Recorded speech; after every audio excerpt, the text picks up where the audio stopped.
না, আমার বাবা ইত্তরা কুত্তরা মানুষ, আমার বাবারে নিরীহভাবে মারছে। আমরা এই বিচার চাই। আমার বাবারে কেন মারলো? আমার বাবা কোনো কিছুতে নাই, আমার বাবা মাত্র ইন্টারে পড়ে।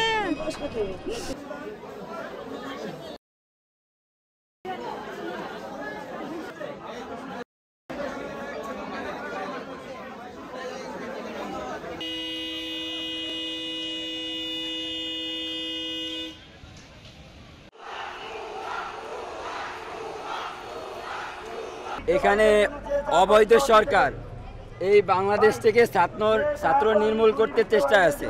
তারা যেভাবে পারতেছে, যেখানে ছাত্র দেখতেছে তারা পাখির মতো গুলি করতেছে ভাই।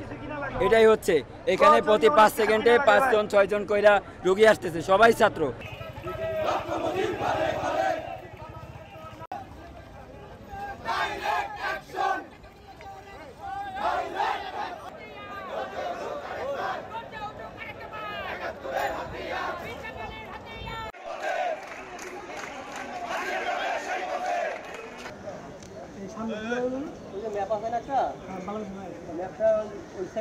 ঠিক আছে, আকাশের তারা